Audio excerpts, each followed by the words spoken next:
Good morning, everyone. At least it's morning right now. But you know that. You know how that works. Uh, wow. That's about all I can say with some of the stuff that's going on. You know, some of this stuff, I don't want to believe it.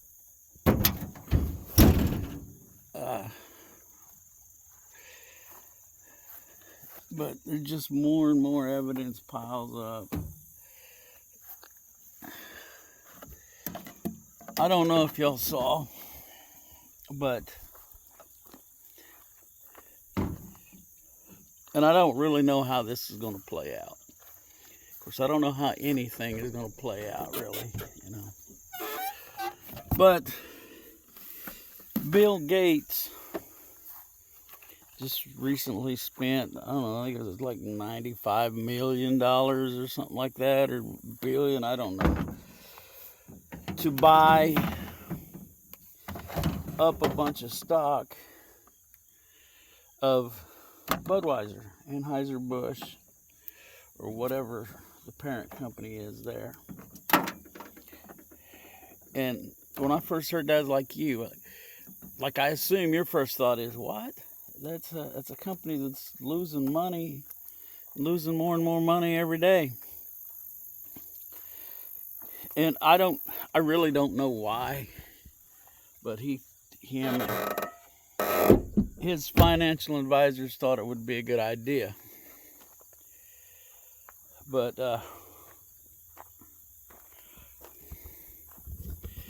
I don't see it, but I'm sure they do. I'm gonna put y'all down here, maybe get you adjusted.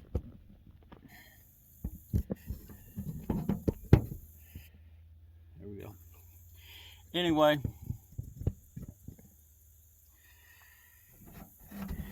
he bought a bunch of stock. Now, the theory, and that's what I'm telling you this is a theory that I saw,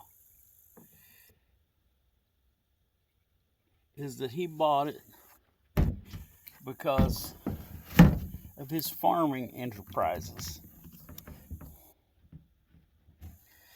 Oh, his stupid safety gas cans. Anyway, now, supposedly, he's going to be growing some of the raw ingredients for the beer. That's the theory.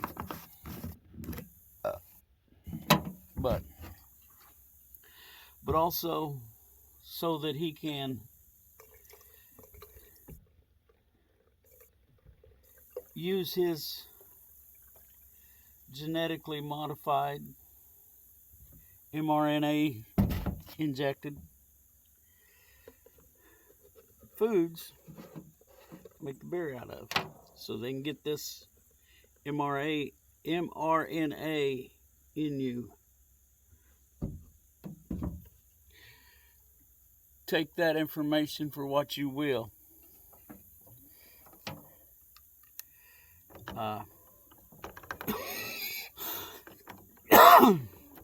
That's the story I heard.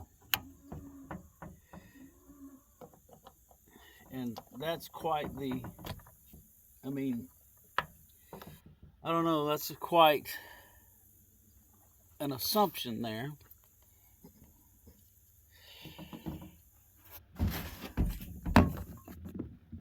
But we know he owns tons of farmland.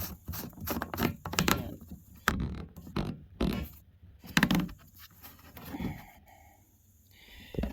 Mr. Gates is not a farmer. He's not even a good writer of software. You know, he hires it done, which it's okay. There's nothing wrong with that. It creates jobs. I'm all for creating jobs. My problem is that his involvement in so much stuff and how much influence he has over people who can make decisions about my life, your life, you know, our kids' lives, and his fascination with uh, a lot of things, especially vaccines and this whole mRNA thing. Well, so far, I haven't got a strike over seeing that. So, but anyway, yeah, that's on my mind. And you know, but anyway, on to other things. Getting ready to start cleaning up this mess a little bit this morning. That's what I was doing there while I was talking. Getting gas and oil in the chainsaw. That's Opal getting ready to go over there and harass the cats, which is what she does. She's supposed to help herd pigs, but she doesn't do it. But that's probably a lack of training on my part. But yeah, we got to clean this mess up and get started at least. And it's a nice cool morning. It's overcast. It's supposed to rain. I think it's starting about 11 o'clock. It's about 9:30 now. So I got about an hour and a half I can work on that. But, you know, since I had a little time, I want to get on here and create some content. Man, the last 3 days of last week, last 4, Wednesday, Thursday, Friday, Saturday, have just been something else. Excuse me.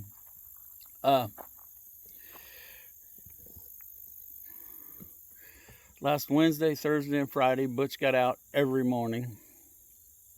And for those that don't know, Butch is our bull. He's just over a year old. And if he keeps it up, he's going to freezer camp sooner than we had planned. And I think what the deal is, you know, he's getting to be that age, you know. And our neighbor to the north of us, which is where he's been going, he's been working their fence line along the road and up their driveway, because he made it halfway up their driveway Friday morning. But anyway, they have some cows over there. Cow meaning females, female cattle. So we've been having to come and walk him back home. It's not too big a deal, just aggravation. I think we finally got him fixed to where he don't get out. And I know, before anybody says it, we should have castrated him. Yes, we should have. But it's one of those deals, I didn't know how to do it. And the guy told me, well, I'll come and help you do it. Well, he forgot, so it just never got done. I will figure out how to do it on the next one. Because the way I look at it, he's too big now. But anyway, I think we've got him corralled. He's been in since Friday when we put him in. Made the last repairs to the fence. So, you know, like I've always said, I'm a good bad example. When we bought our pigs, I didn't have a pen set up for them. I had to go. Luckily, when we bought our pigs, they was about 4 weeks old. So I could put them in my dog box, just a little square aluminum box that goes in the back of the truck to haul dogs in. We had them in there, and we went and got the pigs, or I went and got the pigs. I think he was at school. And then I come picked him up here at home, and we hooked up the trailer, went to Tractor Supply, and bought 4 hog panels and 8 T-posts and built us a pen for them. And when I bought Butch, I didn't have a pen for him. Luckily, we had some hog panels, and he was small enough that we could keep him in that at that time. And then we ended up building us a better pen. It's still not as good as it should be. We need to take it down and add some more posts, especially on our corners and at our gates, and, you know, do it right. But it's working so far. Hopefully by the time before he gets big enough to just go through the fence, we will have sent him to freezer camp. But anyway, like I said, I can be a good, bad example. You need to try to get your pens ready beforehand and know what you're putting in them. But anyway, it's enough of that. I think I'm going to get off here and get started on that tree, see how much I can get done before the rain starts, or I got to get ready for work. So we'll catch y'all later.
Alrighty, well, got that worked up into firewood chunks and brush, so didn't take too long. So now we'll get all the wood picked out of there and then figure out what we're going to do with this brush. The last time when it fell off of this side over here, I borrowed a wood chipper, but it was a small one and I thought I'd broke it, but took it back to the guy and I said, well, I can't figure it out what exactly is wrong, but I think there's something wrong with it. Let me know what it costs to fix it. He got back with me later and said, there's nothing wrong with it. It's always been that way. So yeah, but yeah, we got this done. Now then, the real work starts. It's all that brush. We'll pull the tractor in here and load these logs and pieces of firewood, this firewood, on the bucket of the tractor and haul it behind the house where we stack up our firewood. Or maybe somewhere new, I don't know. We may have to move the chicken pen first, come to think about it, because our chicken pen surrounds that wood pile. Anyway, I'll figure that out. So, yeah. And, it's a little, sorry about the shaking. Not much I can do about it. It's just me. Yeah, we got it all done up here. I gotta trim a few of these small broken limbs here, these dead ones, out. But I don't know how long this old tree is gonna last. much longer. I mean, these aren't very good trees anyway. They grow so many limbs, and let me switch this. They start growing limbs, and I didn't know this about them. They grow limbs and they're close together, and they create weak spots. And that's what happened here. That's where, you know, the trunk, they had 3 trees growing here, or 3 limbs down low that they should have trimmed up and let this grow. But this one over here, you can see it a little better. I'll walk over there. These are a Bradford pear. It's probably not very good wood, but it dries out, it burns. We can throw it in our fireplace. Use it if we have to, but you know, I'm sure this one will start breaking before too much longer. But you can see how all these limbs grow up. And like right here, see, that's a weak point now. Here, it'll probably break right there. And there's one here. And you know, this side isn't too bad, but you can see right here where all these limbs grow up and they grow together and they create weak spots. See, this is really well defined right here. That right there is probably not as weak because they're on top of each other like that, but still, you see right here, it comes right down here. So if I let too much weight get out on the end of that limb's gonna break out of there. And I need to get over here and get it trimmed up anyway so that I can walk under here. Let's go ahead and take that limb completely out. That one I was just pointing at, you see it shaking here. Probably this one right here too. Probably these. But, I mean, you can see right here, I hate these little suckers, but there's a weak spot all the way down through there. It goes way down there. So that limb's probably gonna break out of there at some point. Get enough wind on it, moving it. See, because that's pretty big, and all them limbs hanging way out there. You know, put a lot of weight, a lot of stress on that. So, yeah, I don't like them, but they were here when I got here. State of Missouri recommends you don't even plant these trees because they're invasive. These little seeds, I don't see any now, but they blow all over the place, and if somebody's not careful and cleaning out their field, they'll end up with a just almost impenetrable, I don't know what you'd call it, grove, forest, whatever. There's Opal. She's done something. Look at her. She thinks she might be in trouble. Anyway, we got this all cleaned up. Or it's not all cleaned up, it's all cut up. We sure lost a lot of shade. That's the good thing about these trees. They are great shade though. I mean, it was almost solid shade under there before that one started breaking. This one here, you can kind of see it now. You know, once I stop shaking. But that makes the grass hard to grow too. Anyway, yeah. So, you know, I was thinking as I was cutting that. Okay. Sorry, I was kind of thinking out loud there. Not about what I was trying to talk about. But anyway, that bull calf out there, I don't know, I guess you'd still call him a calf. He's only about a year old, a little over a year old. Let's see, April, May, June, July, August. Well, I guess he's about 17 months old, so he's about a year and a half old. But, you know, he's starting to feel his manhood, so to speak. And so he does things and he doesn't think about it. He just lets his natural instincts overrule his brain, which I'm not sure how functioning a cow's brain is. They tend to do some stupid stuff. But anyway, I mean, they'll find something they like, they'll eat it until it kills them. It's crazy. But anyway, and I got to thinking about that. And he's like a lot of people. They don't think, they just start doing stuff, and it gets them in trouble. You know, I don't know. I've said, and you know, it's proven that human beings are animals. You know, we're animals. We belong in the animal kingdom. Now, we're generally at the top of the food chain there, but sometimes we're not. But, and I see it, and I think we're going to see a lot more of it. People acting like animals.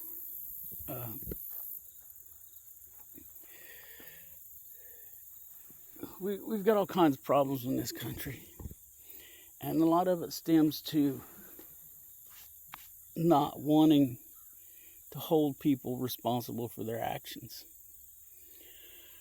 Of course, if you're watching this, you probably already know all that, and I'm preaching to the choir here, but I just feel obligated to say it. You know, maybe somebody stumbled across here and, you know, what's this old fat guy? Who's he to preach to me about how I should be acting? You're right. I'm nobody special. I'm just an old fat pig farmer, janitor, bus driver, whatever I need to be. But we need to think. We need to stop and think a little bit before we do stuff. I tend to be an overthinker, and that causes me a lot of times to not get things done because I try to think it through too much. Opal, leave the cats alone. Yeah, be a good girl. And anyway, you got to be careful of that too, I know. Because I'm really bad about thinking too much and not getting around to the doing part. But I see so many people that don't think, you know. They just don't think at all. It's past, this is what I'm going to do, you know. Anyway, I guess that's enough of that. And speaking of wood cutting, I went over to Carthage, Missouri, me and number one farmhand, and helped my cousin cut a tree out of his backyard. And we hauled the wood to my mom's house. The boys living there is going to have to split that up. But anyway, and just almost as soon as we get there, number one farmhand rolls his ankle pretty good. And yeah, couldn't get anything out of him for the rest of that day and yesterday. Of course, I didn't do much yesterday myself. Got on the tractor yesterday afternoon, got a trailer out of the front yard, or pig hauling trailer, or as most people might call it, a horse trailer, but we haul pigs in it. And I did, you know, his chores for him because I wanted him to, you know, rest that ankle and go to school today because he needs to be at school. But anyway, so, you know, I was able to go help my cousin and my mom. And, you know, that's what I'm always talking about. Let's help each other when we can. I mean, you know, it's not that hard. It took up my Saturday, which, you know, I had other things to do, but he needed that out of his yard, and I know Mom's going to need firewood. So we just went and helped him out. He's helped me out on occasion. And that's how we're supposed to be doing things. We're supposed to be helping each other out, especially family. If family worked together more, things would be better. They really would. And I understand. Sometimes it's just hard to help family, especially, you know, there's family I don't help just because, and this is very unchristian of me, but I don't help them because they never seem to want to help themselves to get into a better situation. I go help them today, well, they're right back in that same situation a few weeks later. And you just get tired of bailing people out. I understand that. But anyway, guess a cat tried to attack my foot and got kicked. Not real hard. I'm sitting on the tailgate swinging my feet like a little kid. Anyway, yeah. So, and I don't know if I've mentioned this. Mom went back in the hospital on Thursday. Wednesday, maybe. Wednesday evening, they put her back in the hospital. Apparently, the first time she was in the hospital, you know, they just removed some gallstones. Well, she didn't get, and my mom rebounds pretty quick. She's pretty healthy. And she just didn't feel good. And evidently last Wednesday she got to feeling bad and decided it's time to go back. So she went to the doctor, and they ended up putting her back in the hospital to get the rest of the kidney stones, or gallstones, to get the rest of them out. And she had some kind of ducts in there that was plugged, and they cleaned them out. I don't know, I'm guessing they're saying they did a more thorough job this time, which is really irritating because why didn't they do a thorough job the first time? Anyway, well, she got to come home yesterday. Got to call her in a little bit and check on her today. But, you know, yeah, I don't know. I kind of lost my train of thought there where I was going with that, just other than to let you know, Mom's doing okay. She's back out of the hospital, back home, which, you know, she'll heal faster at home just because she's more comfortable. And she got a little peace of mind because we put about probably at least a rick of firewood out there. Of course, you know, somebody's got to get it split up. And I'll probably have to go down there and supervise some young men to get it done. But, excuse me, if that's what has to be done, that's what has to be done. So, I guess I better wrap this up. I'm about to run out of memory space. So, let's look out for each other. Let's help each other when we can. And let's not forget to pray.